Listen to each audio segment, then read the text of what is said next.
Alors, la thérapie quantique. Alors, à la base, c'était pas le titre que j'avais mis, là, c'est assez simple. J'avais un titre un petit peu plus descriptif, mais c'est bien, vous êtes curieux. Alors, déjà, je vais vous expliquer dans une première partie qui je suis, assez brièvement, pour que vous sachiez à peu près qui vous avez en face de vous. Et ensuite, je vais vous expliquer ma vision des choses sur les problèmes que nous rencontrons dans la vie, aussi bien les problèmes intérieurs que les problèmes extérieurs, les problèmes de vie, tout ça est plus ou moins lié. Parce que je pense qu'une des problématiques que nous rencontrons, c'est que nous n'avons pas vraiment de réponse. Nous vivons des vies un peu compliquées, au niveau relationnel, au niveau événement de vie, au niveau émotionnel, au niveau tout ça, et on ne sait jamais trop pourquoi ça se passe en fait. Et je pense que cet inconnu rajoute du stress. Donc, je vais vous donner évidemment ma vision des choses, hein, qui vaut ce qu'elle vaut. Après, dans tout ce que je dis, il faut que vous vous connectiez à votre être intérieur et que vous sentiez si c'est juste pour vous ou pas. Et vous avez de toute façon la réponse à l'intérieur tout le temps. Donc voilà, et après, une fois que je vais vous avoir expliqué un petit peu ma vision des choses, eh ben, je vais vous donner ma solution, qui est une solution parmi une multitude. Voilà, donc après, encore une fois, toujours connectez-vous à l'intérieur et ressentez si vous avez un appel ou pas à faire un chemin avec moi, petit ou grand, ou peu importe. Voilà, donc je m'appelle Régis Brouard, je suis énergéticien. Donc énergéticien, c'est un grand mot, c'est un mot qui englobe beaucoup de choses. En fait, le terme exact, c'est je suis médium de transpartiel. Alors ça veut dire quoi tout ce charabia? Médium, ça veut dire intermédiaire. Donc il y a beaucoup d'intermédiaires. Madame Soleil est médium, elle est intermédiaire avec des informations, mais c'est de l'énergie. Si vous faites du Reiki, vous êtes médium, techniquement. Il y a une énergie qui passe par vous et qui est redistribuée. Donc voilà, donc je suis un intermédiaire à de l'énergie. De transpartiel, ça veut dire quoi? Ça veut dire que pendant mes soins, je perds une partie du contrôle de mes mouvements. Je garde conscience, sinon je serais un médium de transe complète. Mais donc je suis témoin de ce qui se passe, mais c'est comme si j'étais témoin des mouvements que je fais et la personne qui est sur la table en face de moi découvre en même temps que moi les mouvements que je fais. Donc en fait, mon mental n'intervient pas du tout. C'est une autre partie de moi qui fait, c'est autre chose qui fait. Alors je vais vous expliquer comment j'en suis arrivé là, parce que vous imaginez bien que quand j'étais en terminale, j'ai pas demandé cursus médium transpartiel. Donc j'ai eu en fait, comme la plupart des gens, hein, on vit notre première partie de vie à se créer des blessures, des traumas, des choses comme ça, puis on vit la deuxième partie de vie à essayer de les dénouer et à les résoudre. Donc personnellement, bon, comme beaucoup de gens, j'étais complètement à côté de la plaque pendant jusqu'à mes 32, 33 ans. Donc j'ai fait du marketing. Vous imaginez bien, marketing, médium, il y a un pont assez important. Donc j'étais un peu perdu dans la vie pendant une grande partie de ma vie. J'étais à côté de ma mission de vie. Je errais, voilà, au niveau sentimental, au niveau professionnel. J'ai migré très très loin. Je suis allé aux États-Unis, puis après en Australie, où j'ai vécu 10 ans pour fuir très très très très loin mes problèmes. Après, j'ai réalisé qu'en fait, les problèmes ils viennent avec nous, et je vais vous expliquer pourquoi. Et puis un jour, quand je suis revenu en France, j'avais 37 ans. Alors j'ai commencé après à me former. À un moment donné, je me suis dit, bon, il faut faire quelque chose là, il y a un truc qui va pas, qu'est-ce que tu vas faire de ta vie, qu'est-ce que tu as vraiment envie de faire? Donc, je me suis mis sur mon chemin de vie au moment où j'ai commencé à faire des études d'hypnose, de PNL, de thérapie de la ligne du temps. Moi, c'était la porte d'entrée qui a permis de commencer à donner un sens aux choses et surtout à me mettre dans le soin d'une manière ou d'une autre. Et après, très vite, j'ai senti que ça ne résonnait pas totalement, qu'il manquait beaucoup de choses, c'était mon avis personnel. Et la vie m'a amené petit à petit vers l'énergétique. Mais au moins là, j'ai su que j'étais sur mon chemin. Lors de la conférence de lundi, sur la formation, je fais une petite partie sur comment trouver son chemin de vie. Parce que c'est quelque chose d'important. Ou en tout cas, qu'est-ce qu'il faut regarder, ou quels sont les indices auxquels il faut faire attention. Donc je me retrouve à faire de la PNL, et puis après, comme ça ne résonnait pas trop, je me suis dirigé vers de l'énergétique. Et un jour, en rentrant en France, alors que j'habite en Australie, j'ai fait une séance avec une kinésiologue qui avait aussi des capacités. Et en fait, cette séance a changé ma vie parce que je lui explique, je lui dis, voilà, je ne savais pas trop ce que j'allais trouver chez cette personne, et je lui dis, voilà, je suis un peu à côté de mes pompes, un peu partout. Qu'est-ce qui se passe, voilà. Et là, elle me dit, bah écoute, tu as une grosse magie noire sur toi, une magie noire karmique, quelque chose qui remonte il y a très longtemps, qui fait que depuis des centaines d'incarnations, ah oui, si vous ne croyez pas à la vie aux vies antérieures, avec moi, vous allez avoir des problèmes. Ça va être un peu compliqué, mais bon, je préfère vous prévenir avant. Et elle me dit, voilà, ton âme a à peine un souvenir de ça, et pendant des centaines de vies, tu as erré à côté de tes pompes, en fait. Et elle m'enlève cette magie noire. Alors j'ai ok, très bien, surtout, alors ce qui a validé le truc, c'est qu'après, pendant 3 jours, j'étais complètement rétamé. Donc là, j'ai dit, oui, il s'est passé quelque chose. Et surtout, 10 jours après, j'ai pris la décision de rentrer en France. Tout le monde m'a pris pour un dingue. J'habitais en Australie, j'avais une vie super en Australie. Tout le monde se plaignait de la vie en France. Et moi, je dis, salut, je rentre. Et ça a été le début. Et elle m'a dit surtout, tu vas rattraper le temps perdu. Et en effet, depuis, j'étais en mission intérieure pour résoudre mes problèmes intérieurs. C'était presque le plus important. Donc la vie m'a mis sur mon chemin des énergéticiens, des lieux de guérison très forts. Et au fur et à mesure de l'épuration de mes blessures, l'épuration de mes mécanismes, de mes vies passées, de mes traumas, de tout ça, à un moment donné, j'ai une capacité qui s'est ouverte. Donc j'ai fait, entre autres, j'ai fait pas mal de voyages dans un lieu au Brésil assez fort au niveau vibratoire et de guérison. Et cette capacité s'est ouverte là-bas. Et depuis, je travaille donc avec ça, donc ça fait à peu près 4 ans. Ça s'est mis à grandir petit à petit, et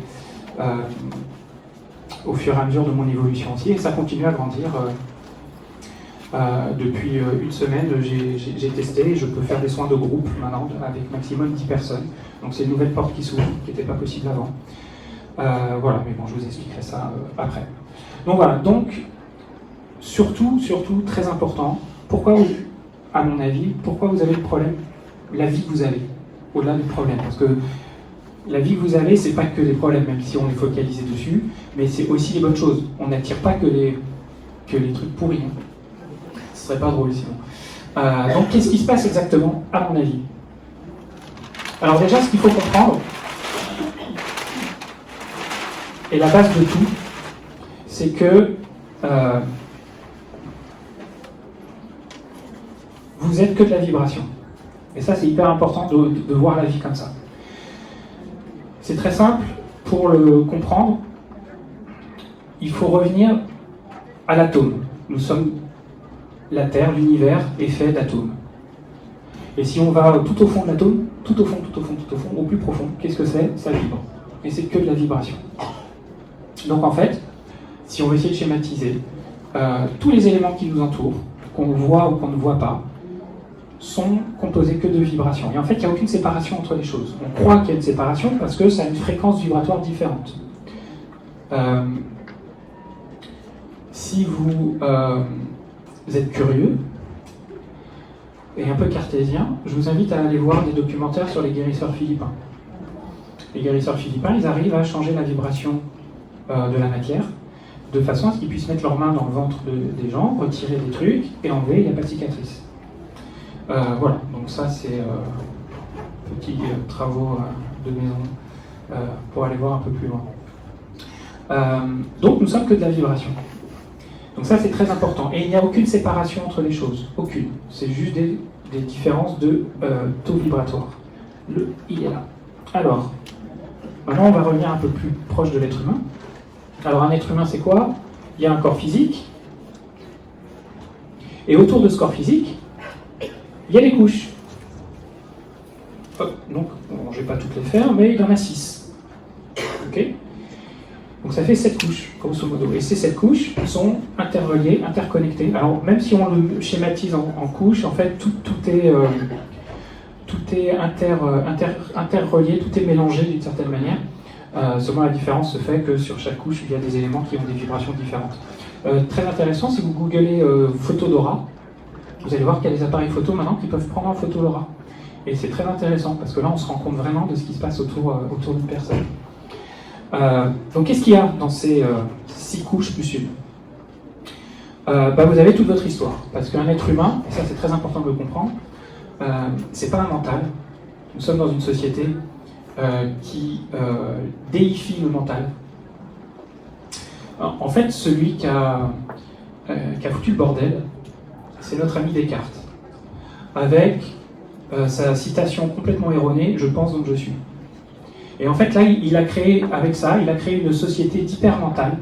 Résultat, les gens sont complètement coupés de leur corps, et ils sont à 100% dans un univers qui se croit tout puissant et qui en fait a quasiment aucune puissance. Et de plus en plus, on est en train de revenir à notre connexion au corps et surtout au cœur.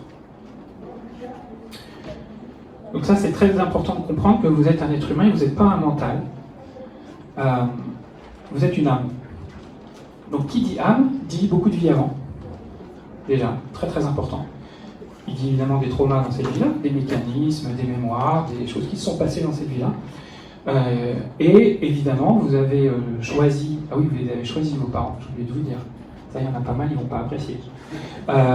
Vous avez choisi 2 parents qui eux-mêmes ont toute une histoire transmise, leur propre histoire, et aussi une histoire transmise de toute leur génération, et tout ça, ça vous a été aussi transmis.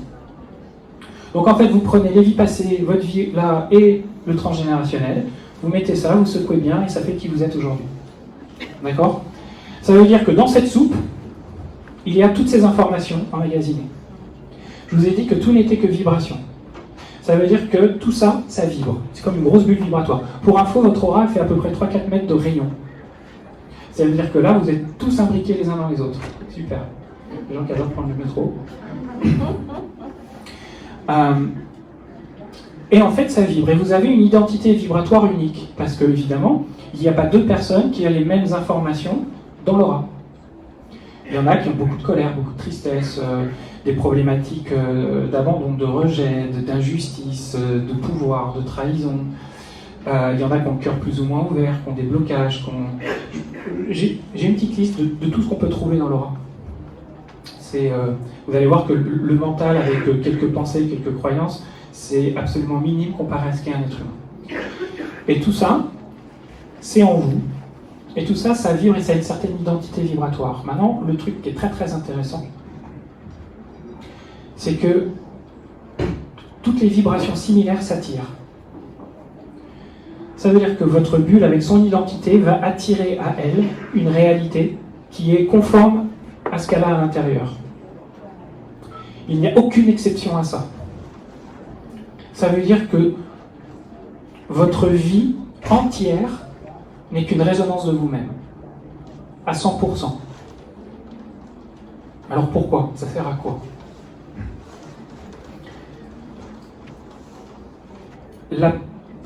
Pour moi, la seule raison pour laquelle vous êtes incarné dans un corps, une âme a décidé de descendre dans un corps et jouer cette pièce de théâtre, c'est pour évoluer.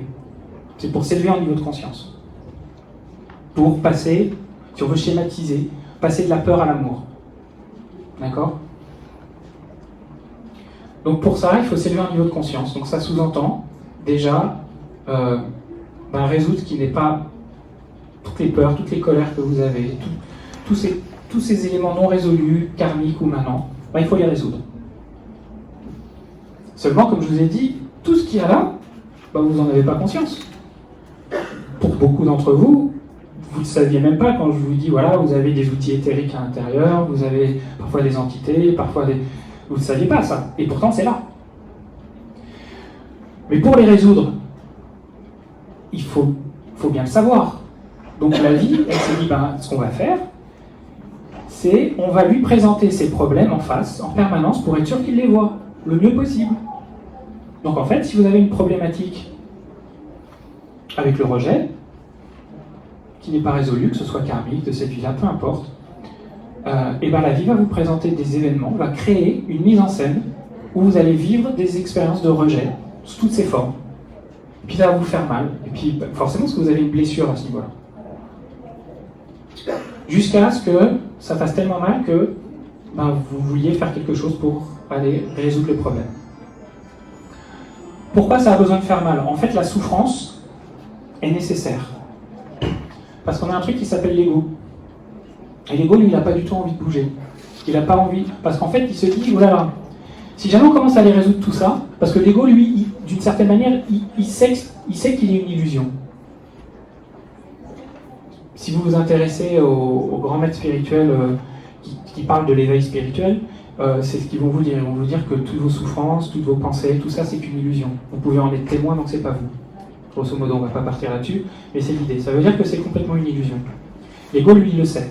Vous ne savez pas, vous êtes identifié à l'illusion, à votre personnalité, qui est qu'une illusion. Et lui, il n'a pas du tout envie de mourir. Donc il se dit, oulala, si jamais on commence à changer, j'ai aucune idée si je vais encore être vivant demain. Alors il ne faut surtout pas qu'il y ait de changement. Et il va résister. Et ça, c'est le problème de l'être humain. J'ai envie de dire, toute la nature, le monde entier n'est qu'évolution. La nature est en évolution permanente. La seule chose qui n'évolue pas, c'est l'ego humain. S'il pouvait rester sur ses acquis, là, et plus jamais bouger, il le ferait, il serait très content. Le problème, c'est qu'il déteste l'inconfort. Plus on a de l'ego, plus on est sensible à l'inconfort. C'est un petit signe pour dire, voilà, quitte pour voir où on en est, où on se situe exactement. Donc la souffrance est souvent là pour ça, pour créer tellement d'inconfort que finalement on décide de bouger, d'aller faire quelque chose. Mais de temps en temps, même l'énorme souffrance ne suffit pas parce que l'ego est trop fort. C'est pas grave, on recommence dans la vie d'après. Alors l'avantage, c'est que ce processus, j'ai envie de dire, le processus de la vie, les êtres qui nous aident là-dedans sont d'une patience infinie et d'une compréhension infinie. Il n'y a pas de jugement, il n'y a pas de flagellation, il n'y a pas... C'est vraiment un processus où on a tout le temps du monde et un jour on comprend. Mais ça prendra le temps qu'il faut. Voilà. Donc la souffrance sert à ça. Sert à prendre conscience de choses. Ça veut dire que, en fait, la plupart des gens se croient libres, mais vous l'êtes absolument pas. Parce que la liberté dans le monde, dans notre illusion, dans le monde de l'ego, c'est se dire, si j'ai 50 millions d'euros sur mon compte en banque, eh ben, je peux faire ce que je veux quand je veux sans avoir rien demandé à personne. Je suis libre, super. Le problème, c'est que je vous ai dit que votre vie n'est qu'une résonance de vous-même. Ça veut dire que si dans votre vie, vous avez une tonne de souffrance et vous n'arrêtez pas, et on n'arrête pas de vous présenter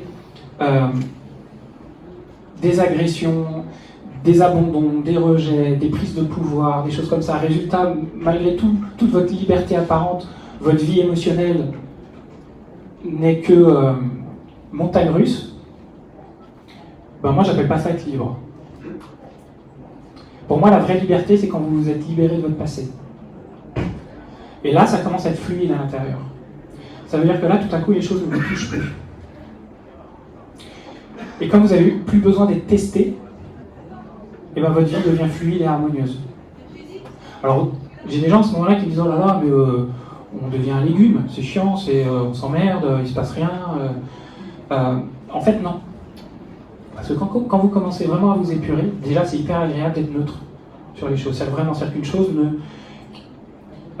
les gens qui avaient avant le talent d'appuyer sur vos boutons, tout à coup, eux, ils vont faire la même chose, hein, ils vont jouer la même danse, donc ils vont appuyer, mais tout à coup, vous allez dire, ça c'est marrant, ça ne fait plus rien du tout.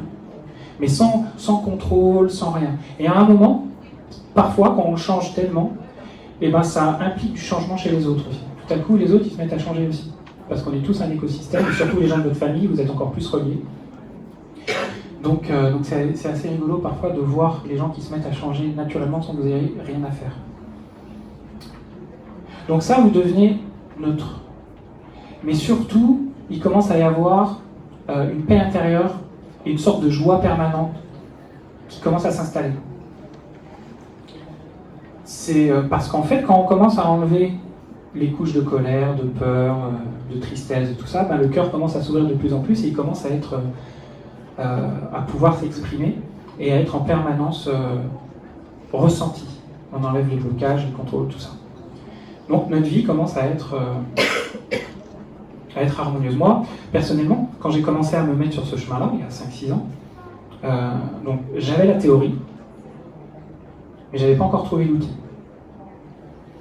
Et quand j'ai rencontré une personne qui pouvait nettoyer le karmique, le transgénérationnel et tout ça, là j'ai fait la jonction avec les deux. J'ai dit donc, Maintenant que j'ai un outil qui a accès à la globalité de l'être, et que notre vie n'est qu'une résonance de nous-mêmes, donc je peux avoir, à un moment donné, j'aurai ma vie de rêve. Obligatoirement. Ça prendra le temps qu'il faut, mais c'est obligé.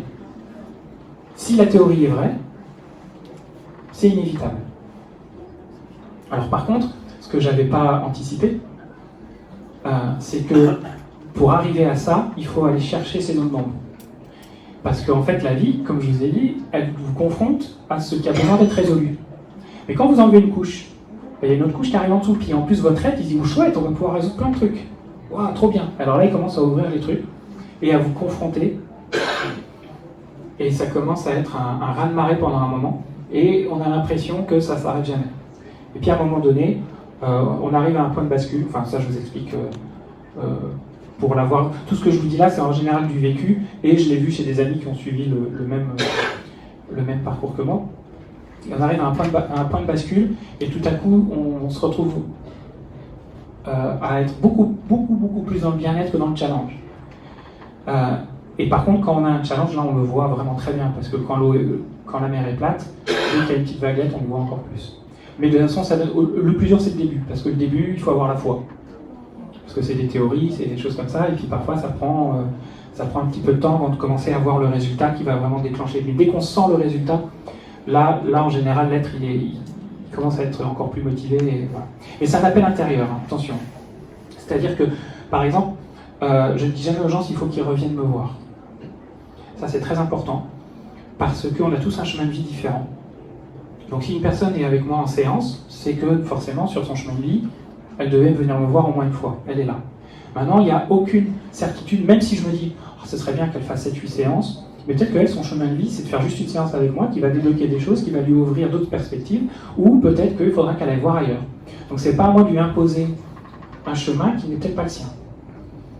Donc, sauf cas très très rare, je ne dis jamais aux gens s'il faut qu'ils reviennent, pour pas prendre le pouvoir sur eux et leur imposer quelque chose à ce niveau-là. Donc la vie est très bien faite. Donc, ça sous-entend que vous soyez connecté le plus possible à ce que vous sentez faire et tout vous est donné ici. Le problème, encore une fois, dans l'hypermental, c'est qu'ici, il n'y a que des doutes, des considérations où on se dit est-ce que ce serait ci ou ça, ou je sais pas, des peurs, des choses comme ça, c'est bourré de ça. Alors que le cœur, lui, il sait exactement où vous devez aller, il connaît exactement votre plan d'incarnation, votre chemin de vie.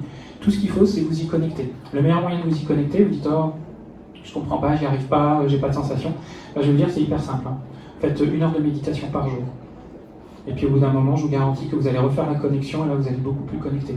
Ça, alors quand je dis 1 heure, même si vous faites 20 minutes par jour, tout le monde a 20 minutes.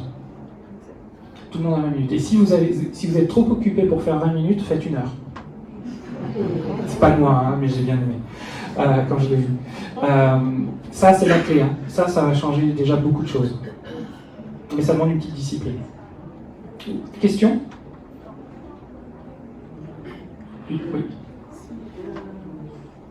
suis tout à fait d'accord avec vous, c'est vraiment excellent. Merci pour ce témoignage important et crucial, surtout dans une vie parisienne.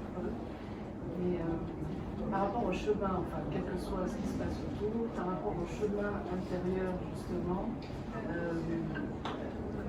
disons, est-ce que c'est un travail seulement spirituel, ou alors il faut personnel, ou alors faire intervenir quelqu'un sérieusement. Très bonne question. Arrêter cette chaîne en fait, infernale. Alors, il n'y a pas de règle en fait. Chaque être humain a un mode de fonctionnement très particulier. Moi, par exemple, j'avais énormément de temps à rattraper. J'avais pris énormément de retard, comme je vous ai dit au début. Donc, il me fallait des outils. Oui, pardon, excusez-moi. La dame demandait si il fallait forcément aller voir quelqu'un pour se faire aider, ou s'il y avait d'autres chemins, c'est ça, ou s'il y avait d'autres façons de faire. Chaque personne a un chemin différent, et peut-être une personne, ce dont son âme a besoin, et ne pourra rien faire d'autre, c'est peut-être faire 15 ans de psychanalyse. Parce que peut-être que son mental a besoin d'abord de comprendre tellement de choses, d'expérimenter ça sous ce biais-là. Donc, ça sert à rien de faire le reste, c'est pas adapté à son mode de fonctionnement à ce moment-là. Et puis peut-être qu'une autre âme, elle, a besoin moi je pense, c'est mon avis personnel, je pense que l'outil le plus puissant d'évolution, c'est un outil qui a accès à la globalité de l'être. Mais encore une fois, ça m'appartient. Et le problème, c'est que pour évoluer, il faut déjà le vouloir. Il y a énormément de gens qui n'ont pas du tout envie de bouger. Combien de personnes viennent me voir et me disent « Oh là là, mon fils, il va vraiment pas bien, il est là là », ou qui me font toute la description. Et là, je dis « Très bien, est-ce qu'il a envie d'être aidé ?» « Non, pas du tout, mais est-ce que vous pouvez quand même faire quelque chose ?» Ben non. C'est que c'est pas prêt, c'est qu'il y a des prises de conscience qui n'ont pas été prises, c'est que même parfois vivre une expérience de souffrance fait grandir. Ça fait partie du chemin. Donc il faut respecter ça. Et si vous avez des gens qui vont pas bien, vous proposez, et c'est à eux de disposer. Vous n'imposez rien, sinon ça sert à rien. S'il n'est pas prêt, il n'est pas prêt. Donc ça, c'est très important. Il faut déjà le vouloir. Après, il faut être honnête avec soi-même. Parce que c'est bien beau de le vouloir, mais si on est dans le déni, de non, moi j'ai pas du tout ce problème-là, ou s'il y a tout un pan de problème que vous n'avez pas du tout envie de voir, ben c'est que c'est pas prêt. Et c'est, en fait, vous allez aussi vite que vous vous autorisez à aller. C'est aussi simple que ça. Plus vous avez des prises de conscience honnêtes avec vous-même, en fait, on ne peut pas aller plus vite que la musique, parce que le corps a besoin d'un certain rythme d'évolution, mais on peut aller moins vite que la musique. On a un libre arbitre quand même. Donc il y a des gens qui font du surplace jusqu'à ce qu'ils décident de bouger. Donc il faut être hyper honnête avec soi-même, il faut savoir observer ses comportements, ses émotions, se dire ça. Vous savez, un jour, j'ai été voir un maître spirituel qui avait vécu un éveil très fort, un Belge, et pour l'avoir côtoyé un petit peu, je me suis rendu compte que voilà, c'est un être humain, mais il n'est pas câblé pareil, ou a priori, complètement détaché de tout, voilà, comme les maîtres spirituels peuvent être. Mais là, je me suis dit, mais c'est un être humain. C'est pas un extraterrestre, c'est pas un... Voilà. Donc ça veut dire que techniquement, nous sommes tous des êtres humains. Donc nous avons tous le potentiel d'être comme ça. Mais c'est quoi la différence? C'est juste qu'il y a eu une épuration totale, et c'était permis dû à son niveau de conscience. Il y a eu une épuration totale, il a lâché toute la personnalité, tout ça. Donc c'est possible d'y arriver, si c'est un être humain qui y arrive. Donc moi, à un moment donné, je me suis dit, ok. Donc pour moi, le modèle, c'est ça. C'est une personne qui fonctionne comme ça. Le problème, c'est qu'on vit dans une société où la plupart des gens ne sont pas confrontés ou n'ont pas l'occasion de rencontrer des personnes comme ça. Donc, alors, je caricature un peu, hein, mais on est tous plus ou moins déglingués. Sinon, on ne serait pas dans une incarnation pour résoudre des trucs. D'accord? Donc, le problème, c'est qu'on se dit, tout le monde, quand on est dans les embouteillages et qu'il y a un mec qui nous fait une queue de poisson, tout le monde se met à gueuler dans la voiture, espèce de gros con, appuyer, voilà. Donc c'est normal d'être comme ça, tout le monde le fait. Mais c'est pas parce que c'est normal d'être déglingué qu'il faut rien faire pour. Donc moi j'ai décidé de prendre comme modèle des gens qui avaient atteint un niveau de conscience et dire voilà, c'est ça que je veux. Donc tout ce qui n'est pas ça, il y a un truc à faire. Donc j'ai commencé à m'observer avec minutie. Et j'ai regardé, j'ai dit, ok, quels sont mes comportements qui ne sont pas alignés? Qu'est-ce qui me fait peur? Qu'est-ce qui me met en colère? Qu'est-ce qui me désaxe à l'intérieur? Qu'est-ce qui fait que j'ai envie de me justifier? Pourquoi j'ai dit ça? Chaque fois, je me demandais pourquoi j'ai dit ça? Pourquoi j'ai eu envie de me valoriser à ce moment-là? Pourquoi j'ai eu envie, quand une personne m'a dit un truc sans que la personne ne m'ait rien demandé, j'ai envie de dire moi aussi? Pourquoi? Parce que je me sens inférieur, j'ai envie de me remettre au niveau? Il y a un problème d'estime de moi dans ce cas-là. Donc il y a un truc à aller chercher. Pourquoi est-ce que je ne laisse pas les autres parler? Pourquoi pourquoi j'ai pas envie? J'ai envie de lui montrer que je sais aussi. Et tous ces comportements-là, tout ce qui me désaxe, pourquoi est-ce que j'attire ce genre de personnes? Pourquoi est-ce qu'il s'est passé 3-4 événements similaires dans ma vie? Il y a un truc à comprendre là. Pourquoi est-ce que à l'époque j'avais un boulot qui ne me plaisait pas? Pourquoi est-ce que j'étais pas payé comme je devrais? Pourquoi j'ai tel problème de santé? Et tout ça, j'ai tout remis en cause. Et avec des gens qui font ce que je fais actuellement, j'arrivais, je disais voilà ma vie, j'aimerais résoudre ça. Et puis petit à petit, on défait. On résout, il y a du karmique, il y a des trucs, il y a des prises de conscience à faire, il y a du transgénérationnel, il y a des trucs qui appartiennent, que j'ai récupérés de ma famille, il y a des mécanismes dans le ventre de ma mère, il y a des... Voilà, et petit à petit, on défait. Et le plus incroyable, c'est qu'après, on a juste à regarder notre vie changer. Tout à coup, il y a des gens qui disparaissent de notre vie. Tout à coup, on arrête une relation. on change de boulot, mais il y a des choses qui nous sont imposées, qui nous sont données, et on n'a rien à faire. Si vous êtes sur ce chemin-là, la seule chose que vous avez à faire, c'est être honnête avec vous-même,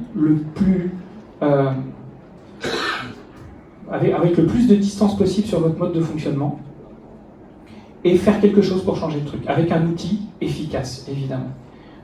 Ça, c'est évident. Si jamais vous essayez de vider le sable, en fait, moi, j'ai schématisé comme ça. C'est comme si votre problématique, c'est une grande plage. Elle est dans le noir, donc vous n'avez aucune idée de l'étendue. Vous avez juste une petite lampe de poche, et votre lampe de poche, c'est votre conscience vis-à-vis de vous-même. Donc il y en a qui ont plus ou moins conscience de leur mécanisme.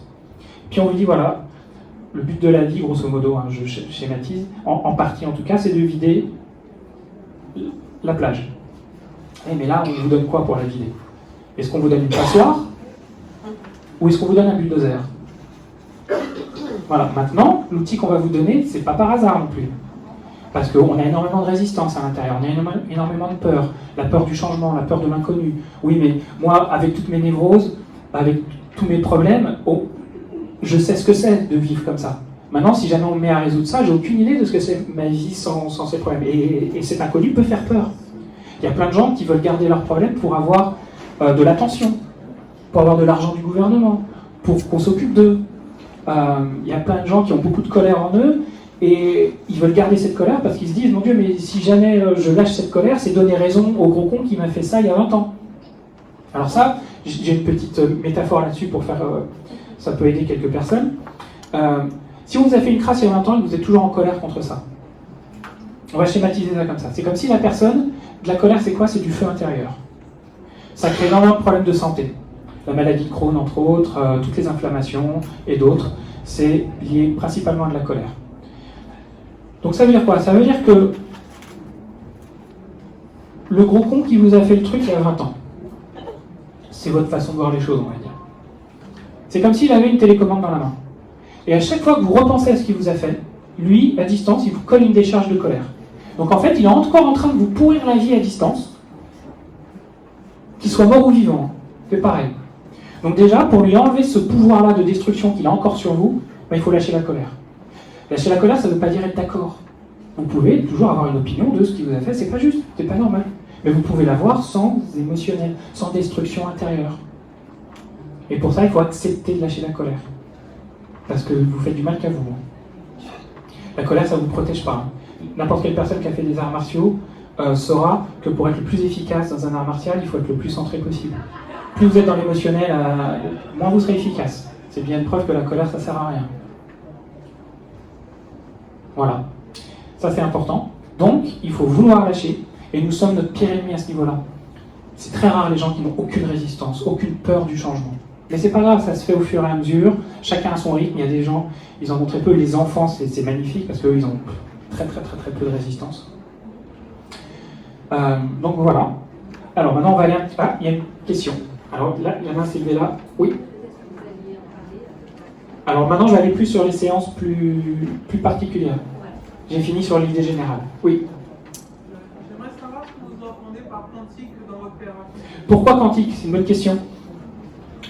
Nos corps subtils, et aussi notre corps physique, mais nos corps subtils, vous les voyez pas. Et en fait, ils sont régis par les lois de la physique quantique. Il n'y a pas de temps, il n'y a pas d'espace. C'est pour ça que un tiers de ma clientèle est à distance, à travers le monde. Et je le fais en instantané, nous sommes tous interconnectés en permanence. Alors ça, je sais, beaucoup de gens ont du mal avec ça. Maintenant, même les gens qui ont du mal avec ça, un jour, ce que j'ai fait, je dis, ah bon, vous y croyez pas, très bien. Donnez-moi votre photo, je connais un marabout en Afrique bien pourri, il va vous envoyer des trucs. Mais c'est pas grave, il est en Afrique, il n'y a pas de problème. C'est marrant, la personne n'a pas donné sa photo. Je dis, mais alors, vous y croyez ou pas? Oui. C'est-à-dire qu'en fait, tout au fond de nous, on le sait très bien, notre être, notre âme. Tout ce que je viens de vous dire là, elle le sait très bien. Voilà, c'est encore une fois, il faut juste vous y reconnecter à l'intérieur. Alors les soins, plus particulièrement, alors comme je vous ai dit, moi j'ai pas vraiment de contrôle sur ce qui se passe. Ça c'est la bonne nouvelle. Ça veut dire que je peux pas couper le mauvais fil. Ça veut dire que ce qui fait le travail, c'est exactement ce qui doit être fait, à quel moment et à quelle quantité. Comment ça se passe très concrètement, je veux dire, c'est pour ça que je passe que 10 minutes, un quart d'heure dessus à la fin, parce que le plus important c'est de vous expliquer le pourquoi du comment, de comment je vois moi les problèmes de vie et tout ça. Parce qu'une séance c'est très simple. vous venez me voir, vous parlez pendant 5 minutes, vous me dites voilà, j'aimerais résoudre ça, ça, ça. Je vous allonge sur une table, vous fermez vos yeux, et là vous n'avez plus rien à faire. C'est un mode de thérapie pour glandeurs. Mais oui, vous faites rien. Le seul truc, c'est d'avoir accepté de venir, d'avoir voulu changer, et d'être le plus honnête avec vous, et c'est tout. Et vous faites ça à l'heure d'aujourd'hui, c'est possible. Avec les énergies actuelles de la Terre et de ce qui se passe en changement énergétique, ça devient de plus en plus possible de faire ça. Je pense que l'humanité a un tel retard qu'ils ont dit allez, il va falloir carchériser un peu parce que sinon ils vont finir à l'âge de pierre. Donc voilà, donc en fait, une séance dure entre 25 minutes et 45 minutes. Alors c'est assez rigolo, je me balade autour, je me frotte les mains. Alors parfois, depuis 6 mois, je touche beaucoup. Je fais un peu partie de la famille des guérisseurs philippins, si vous êtes familier. C'est parfois je mets mes mains assez profondément, je retire des trucs. Vibratoirement, il se passe plein de trucs. Souvent les gens, ça dépend de la sensibilité des gens. Il y a des gens qui sentent, qui dégustent un peu sur la table. J'en ai quelques-uns parce que parfois, après, chaque personne est différente. Et puis ça s'arrête. C'est tout pour aujourd'hui. Il y a une période d'intégration, entre 10 et 21 jours, période d'incubation, parce que c'est vraiment une opération au niveau corps éthérique, ça bouge vraiment beaucoup. Il y a des gens qui sont très fatigués après, pendant plusieurs jours, voire 1 ou 2 semaines. Le corps a besoin de se remettre en place. Alors comme je vous ai dit, je dis jamais aux gens qu'il faut qu'ils reviennent, parce que je veux qu'ils gardent leur libre arbitre. J'ai des gens qui me voient qu'une fois et ils sont contents, ou pas. Et puis j'ai des gens qui me voient toutes les 3 semaines, parce qu'à chaque fois qu'on enlève une couche, il y en a une autre qui remonte. Une problématique peut être sur plusieurs couches. Une problématique d'abandon peut mettre 5-6 séances à se résoudre.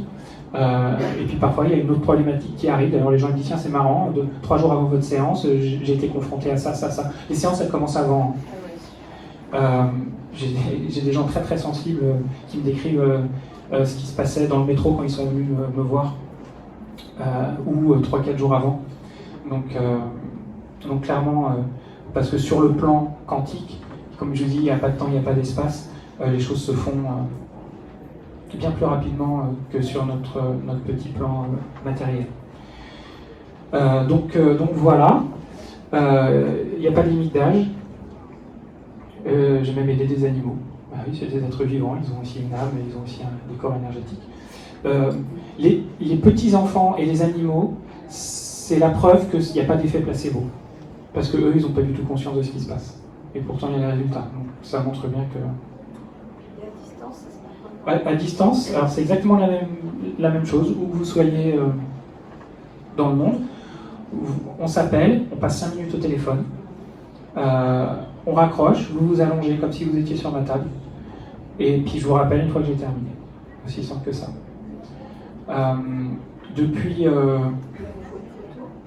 Non, pas besoin de photo. Juste l'intention, la voix, voilà, ça se fait en instantané. C'est beaucoup plus simple. Tout ce qui est énergétique, notre mental, il a envie de compliquer les choses. Mais en fait, c'est d'une simplicité. Dès que vous pensez à quelqu'un, vous êtes directement connecté à cette personne. Dès que vous regardez quelqu'un, il se passe énormément de choses énergétiquement. Donc la plupart du temps, les rituels, les trucs comme ça, c'est bien, le mental, il a besoin de matérialiser des choses. Mais en fait, juste avec l'intention, il se passe énormément de choses.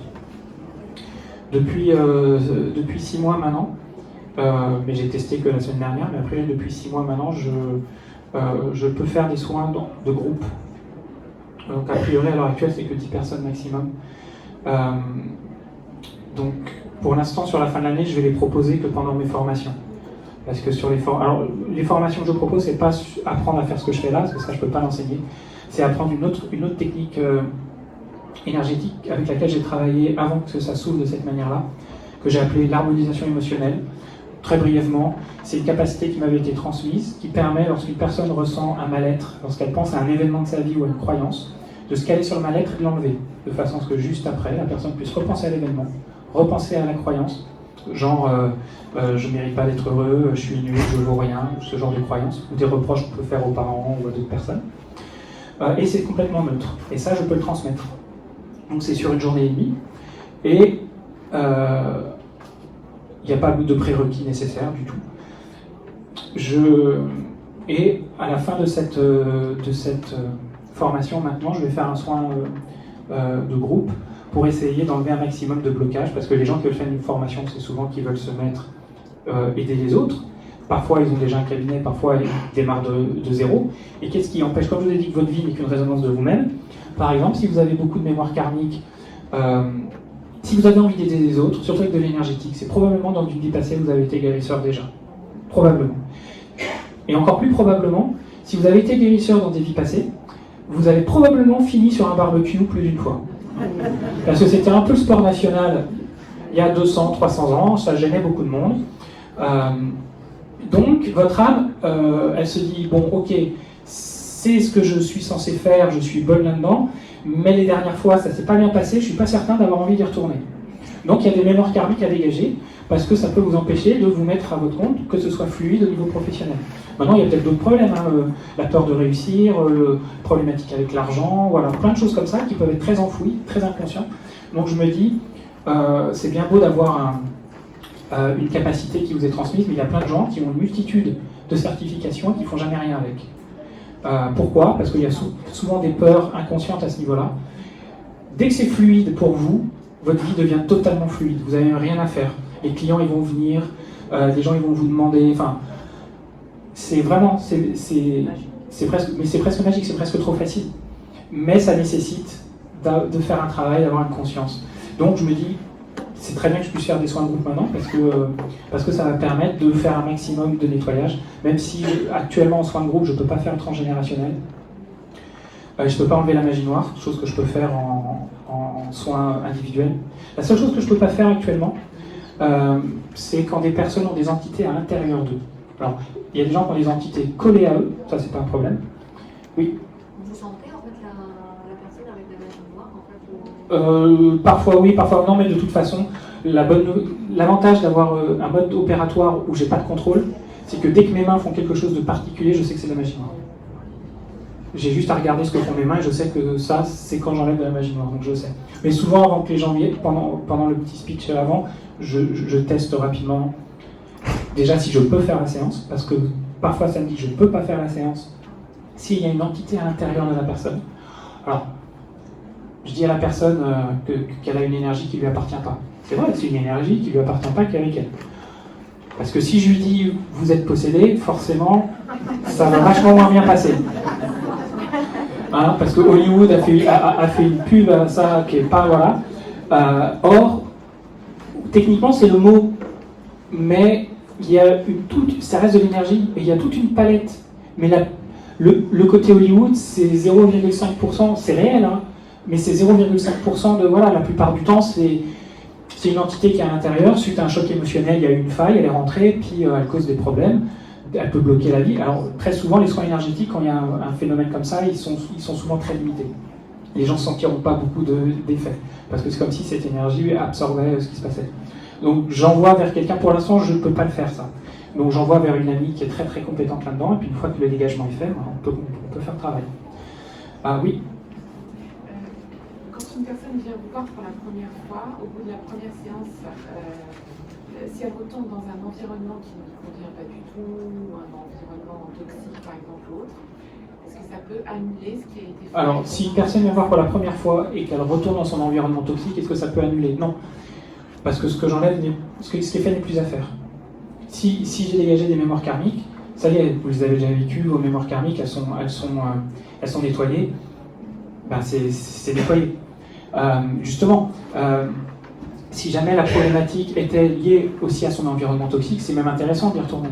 Parce qu'on peut dire, ok, maintenant regarde comment est-ce que vous allez réagir à ce même environnement, ou avant ça vous désaxait, est-ce que ça vous désaxe toujours?